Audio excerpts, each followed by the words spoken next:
Welcome to episode 318 of Lucretius Today.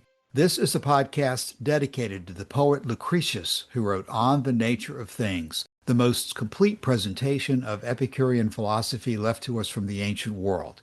Each week we walk you through the Epicurean text and we discuss how Epicurean philosophy can apply to you today. If you find the Epicurean worldview attractive, we invite you to join us in the study of Epicurus at epicureanfriends.com, where we discuss this and all of our podcast episodes. We're still in part 5 of Tusculan Disputations, closing in on the end.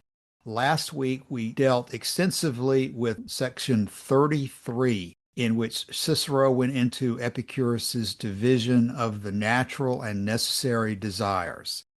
Cicero had closed 33 by saying that Epicurus had held that a wise man enjoys continual pleasures by uniting the expectation of future pleasure to the recollection of what he has already tasted, and similar notions are applied by them to high living, and the magnificence and expensiveness of entertainments are deprecated because nature is satisfied at a small expense. As Cicero proceeds into 34 and 35, he gives additional anecdotes from other people without going into anything that Epicurus himself said. And I think the thrust of the anecdotes that Cicero gives is basically to pile on additional instances of people who understood that great pleasure can indeed come from very simple food and drink and other experiences when you are not acclimated to requiring the luxuries that can lead you into trouble because you expect them over and over. Bread and water give great pleasure when you're hungry, and appetite is the best sauce. Those are fairly non-controversial, and Cicero's able to basically glide into them without missing a beat. He continues in the same vein in section 35, doing exactly the same thing, talking about how the life of happiness does not require luxury in eating and drinking and other accommodations like that. He cites Aristotle for basically endorsing the same position. So again, Cicero at this point is into his name-dropping phase. He's got his position staked out. You don't have to have luxury in order to have a happy life, and he's going to add every citation he can come up with. And of course, these citations standing alone are consistent with what Epicurus's position would be. I do think there's a danger here, though, in that Cicero is implying not only that luxury is not necessary for happiness, but since Cicero equates pleasure with bodily stimulation and luxury, Cicero, I think, here is implying that his argument should also be interpreted to mean that pleasure is not necessary for the happy life. But at the moment, he's focusing on these luxury items as opposed to pleasure. And he continues on into section 36, where he changes the focus from the luxury of food and drink and accommodations to issues of power and fame. And he says that lack of power, lack of fame do not prevent the wise man from being happy. Again, a position that is largely in accord with Epicurus's conclusions, but very little mention of Epicurus in this section because he's going to other examples from Greek and Roman history to support the argument.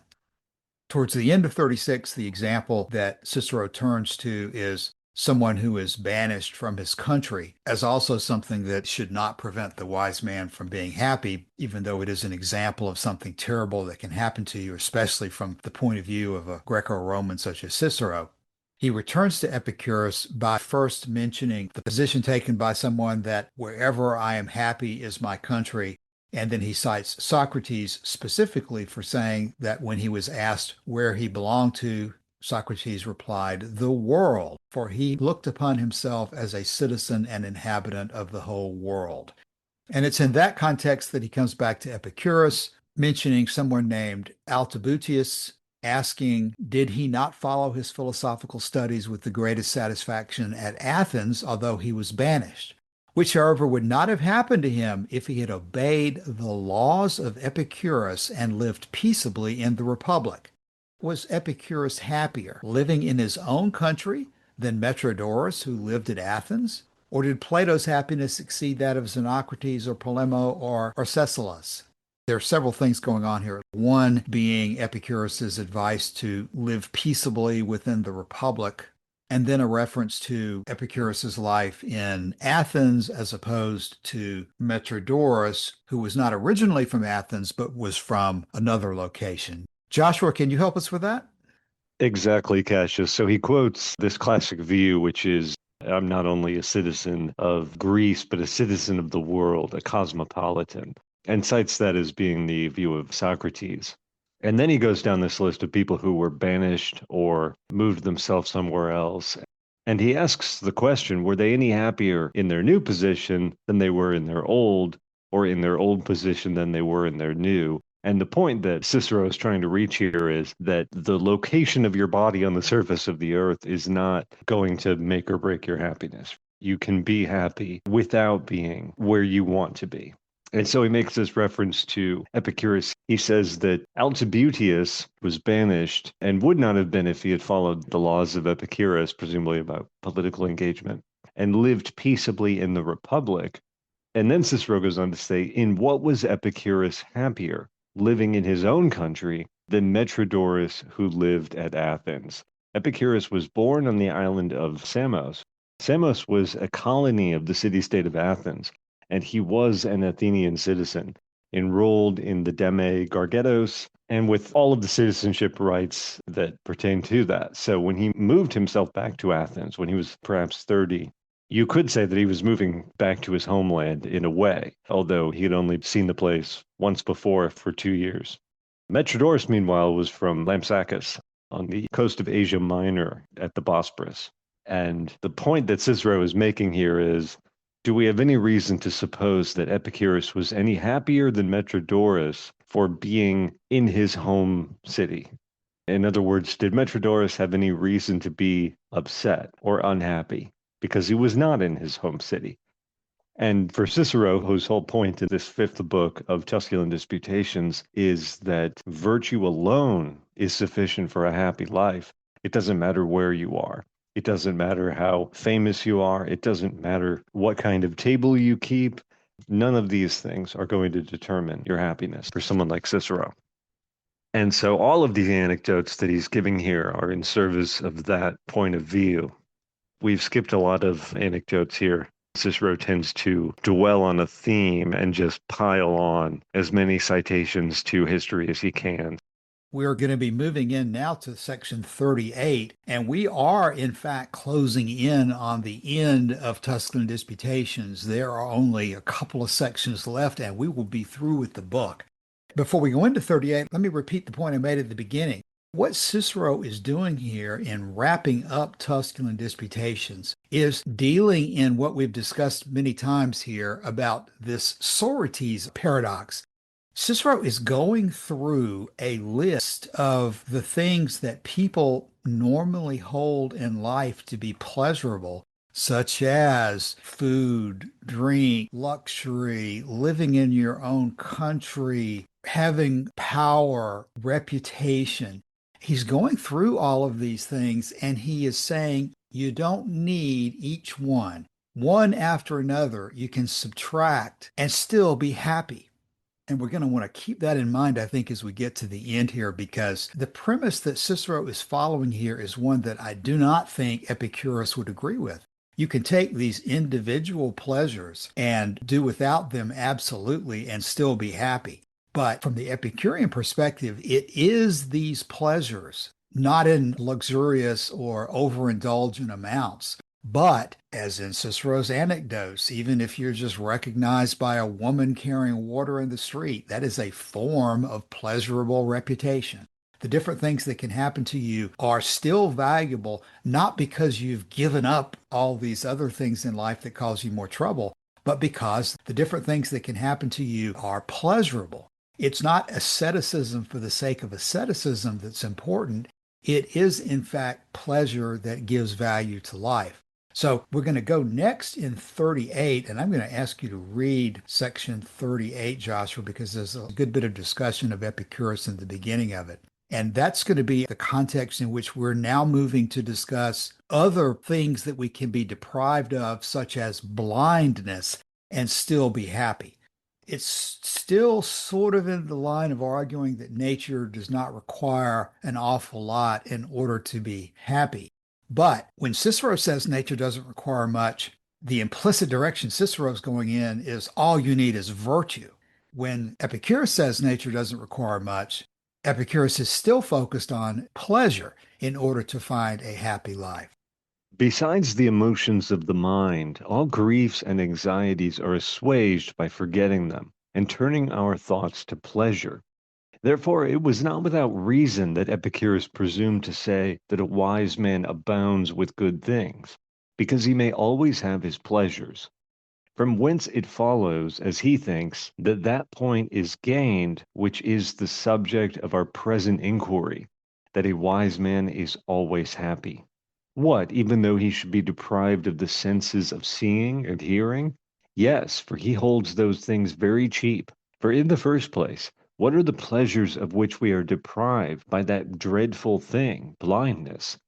For though they allow other pleasures to be confined to the senses, yet the things which are perceived by the sight do not depend wholly on the pleasures the eyes receive, as is the case when we taste, smell, touch, or hear.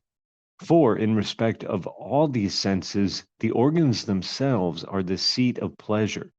But it is not so with the eyes, for it is the mind which is entertained by what we see.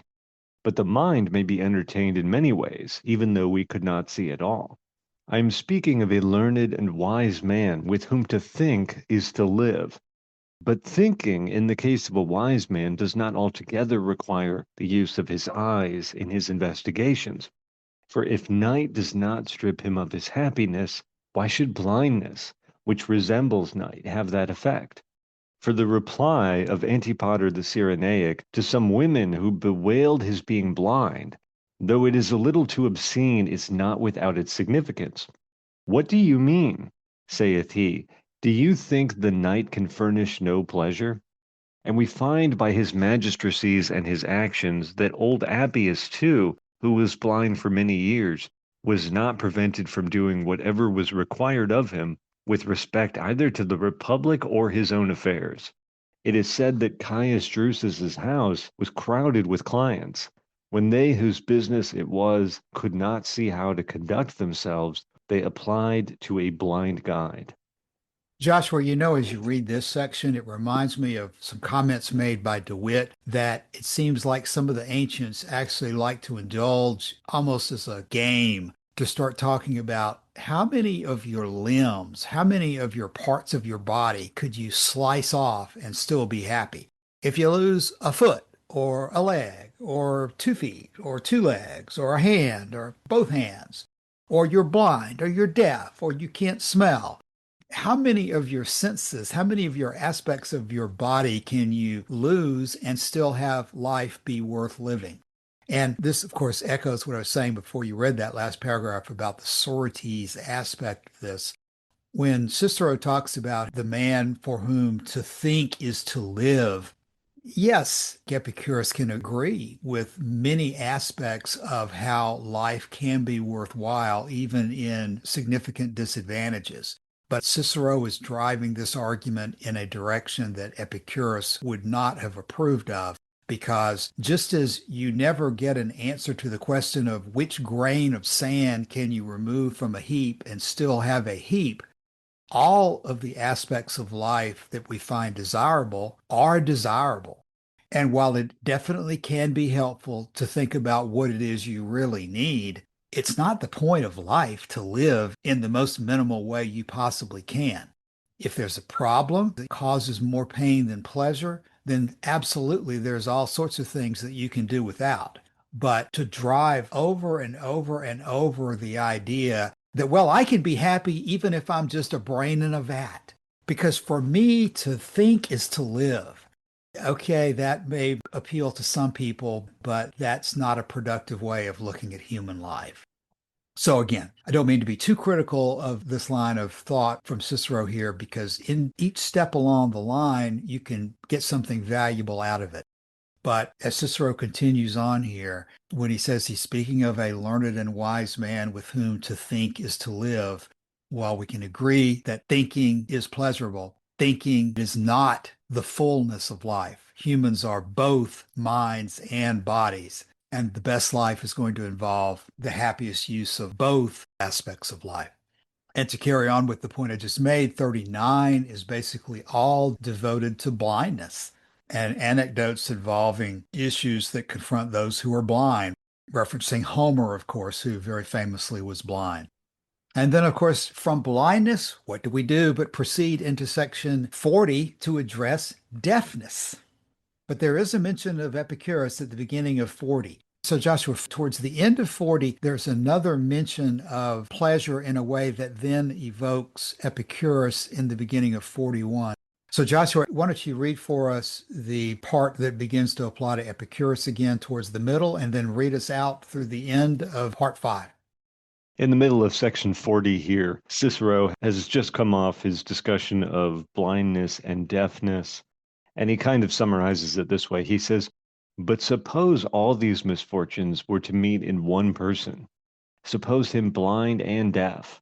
Let him be afflicted with the sharpest pains of body, which, in the first place, generally of themselves make an end of him.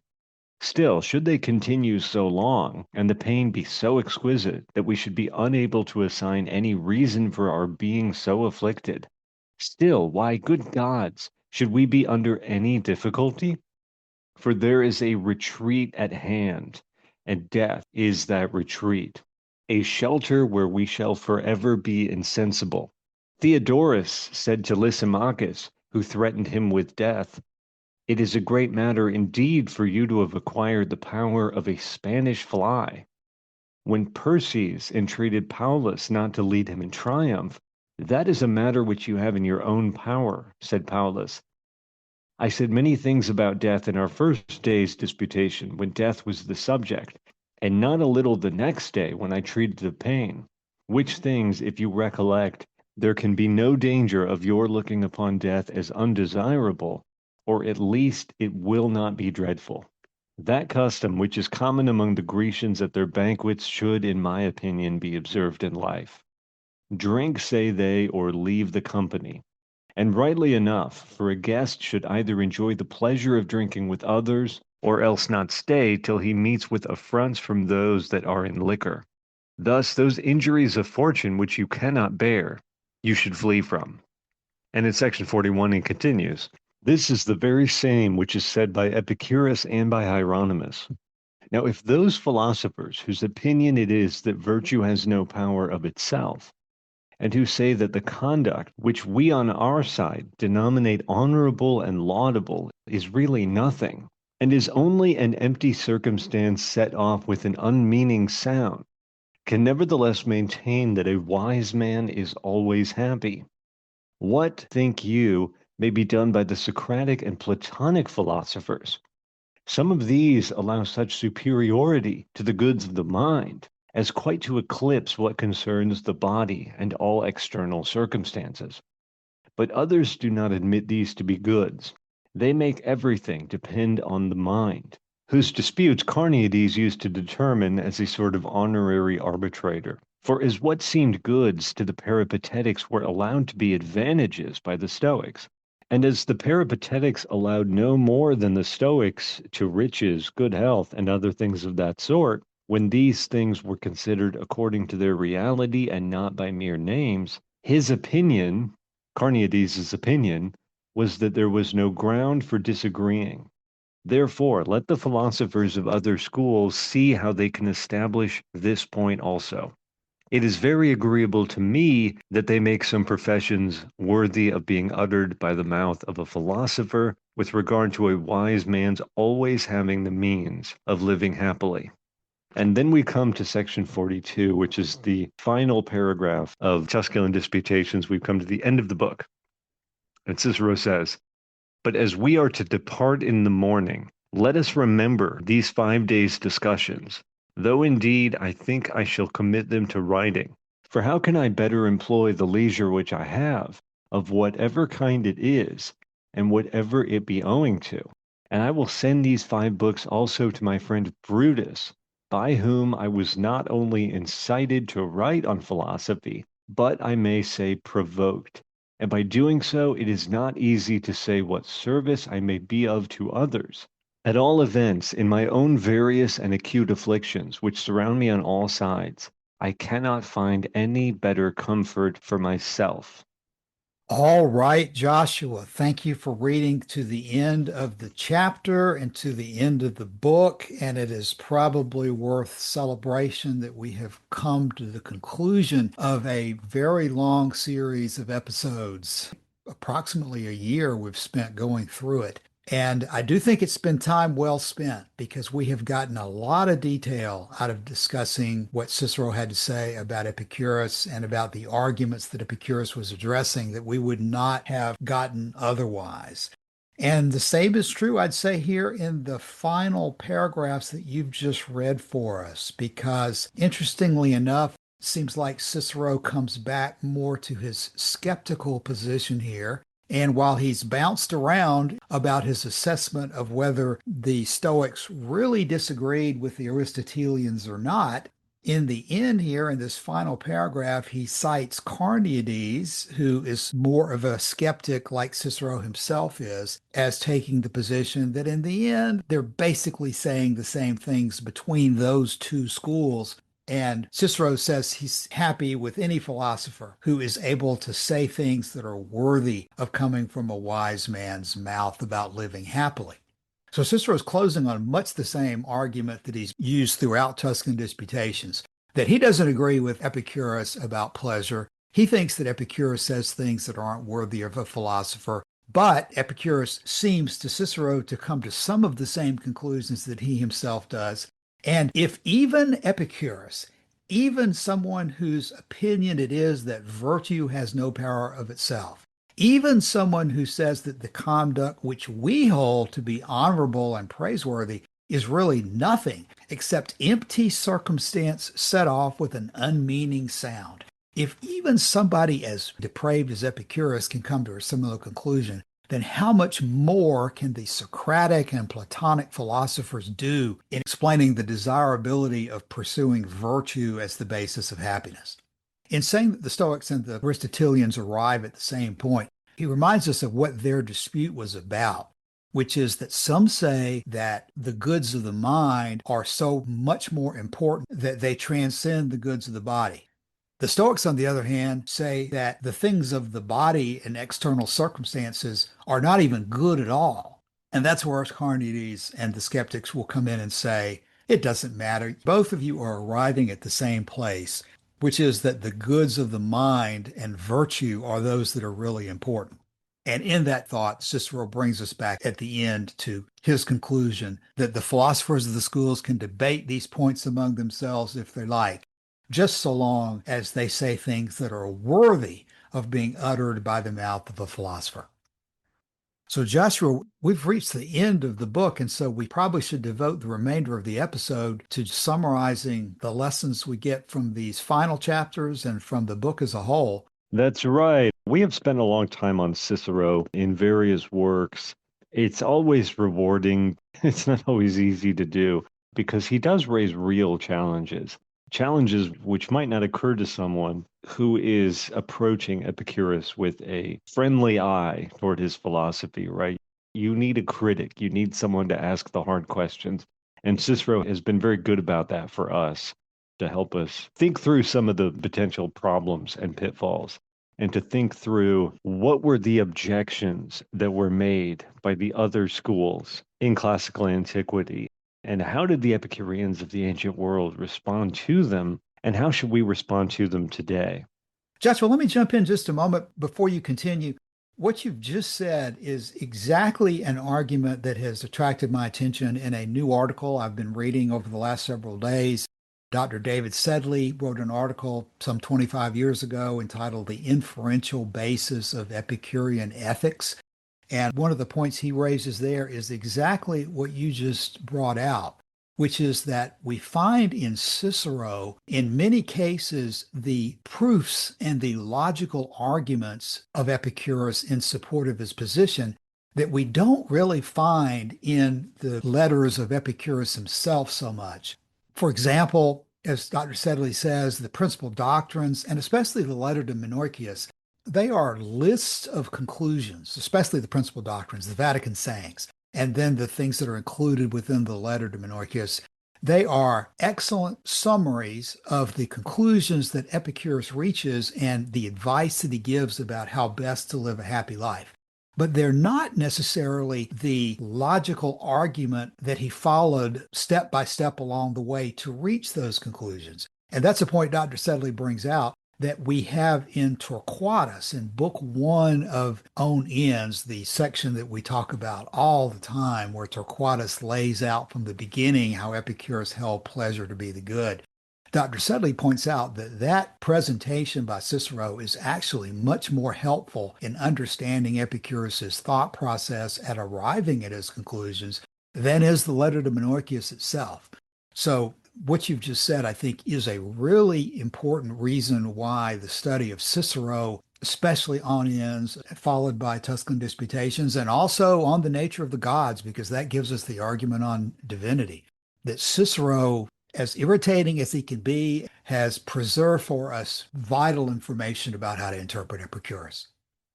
That's exactly right. And as we've gone through these texts, I see echoes in the plays of William Shakespeare of things that I'm reading for the first time in the works of Cicero, which I've never studied at any serious level before this podcast. So it's been an incredibly rewarding experience, particularly De Finibus, that first text that we went through on ends. Tusculan Disputations is probably one of his weakest dialogues because the interlocutor, the person we've been referring to as the student, doesn't really have much to say, and except in one or two places, doesn't really argue back. You've already given us the example within the last 5 minutes or so about the student pointing out the contradictions between this book and On Ends. The contradiction between what Cicero says about the relationship between the Stoics and Peripatetics here versus what he says over there. And there are many more instances that are like that we could point out. And we've tried to do that to the extent that we could. But it is a huge, massive material. And it's great to have this source, this great big, lump of classical antiquity of Greek and Roman philosophy, something we can really sink our teeth into. And I will second the point that you've made and that you've attributed to David Sedley there, which is we would be in a very different place when it comes to the understanding of Epicurean philosophy without these works of Cicero. Cicero, in his conclusion in section 42, he says, "How can I better employ the leisure which I have, of whatever kind it is, and whatever it is owing to, than to write these texts, than to study philosophy, to write dialogues, to write books about it, to write summaries and outlines of what different philosophers thought, and to really do the hard thinking on some of these questions." And we are the beneficiaries of his labor. I've mentioned this many times before, but the Romans had a word, otium, to refer to a kind of healthful and productive leisure. It finds its negation in the word negotium, which is the root of English words like negotiation and so on. So it's in the question of business or pleasure. We're very much on the pleasure side here, speaking of otium. But it's not mere idleness and it's not indolence. And those are things that Cicero is the most frequent and most harsh critic of. He is spending his leisure time in the company of friends, and they are in the waning days of the Roman Republic, in the shadow of the looming rise of the prescriptions of Mark Antony and Augustus, Octavian and Lepidus, that would ultimately lead to his death. He is taking this time away from the troubles and the wars and the political intrigues and scandals of the end of the Roman Republic to study philosophy, to study how to live and why we live the way we live. And the benefit to us, as I said, we are the beneficiaries of his labor in his free time here at the end of his life. And our knowledge and our experience of Epicureanism is greatly enriched by it. Yeah, Joshua, I completely agree with your assessment of the significance of Cicero and the material that we've been able to gather from Tusculan Disputations and from On Ends. Now, don't hold me to what I'm about to say because we may have a mid-course correction as to where we go next. But one of the things we've been discussing for a while is that we have not really brought a lot of attention to some of the foundational works of Philodemus. And the one that has been circling around us forever is Philodemus's own signs or own methods of inference. And we have a very good article by Dr. Sedley that we can bring to use in devoting some attention to that, as well as a lot of explanatory material that's in the appendix to the translation by DeLacy. But before I commit us even to doing that, we'll have some discussions this coming week because I have a feeling that we may not be quite finished with Cicero because in order to understand Philodemus, we need some background about the arguments about skepticism that were tearing apart the other schools. And we've made reference to that before existing in Cicero's academic questions. I'm going to take a look at that and see if it would make sense for us to devote any more time to Cicero and that work as a prelude to getting into Philodemus. Because, like I say, this issue of the canon of truth, what truth means, what reality means, what Epicurus's unique perspective on those questions really was, is something that surrounds much of what we talk about. And I don't know that there's any better source for that than Philodemus's own methods of inference. But unfortunately, that work is not complete. We don't have the beginning of it. We don't have the background at which point Philodemus gives us Epicurean perspective on it. And I think we can set the stage if we spend at least a little time with how Cicero introduces that to us in academic questions. There's not as much discussion of Epicurus in academic questions as there has been in Tusculan disputations, but I think that if I recall correctly, it's not a very long work, and it sets up the arguments that Epicurus had to deal with in coming up with his canon of truth. So we'll see where we go from here. But for today, let's bring the episode to a conclusion. Thanks again to you, Joshua and Calasini, for all of your work in helping us produce this. We'll come back soon as we continue to discuss Epicurean philosophy. In the meantime, please feel free to drop by the Epicurean Friends Forum and let us know if you have any questions or comments about our discussions of Epicurus. Thanks for your time today. We will be back again soon. See you then. Bye.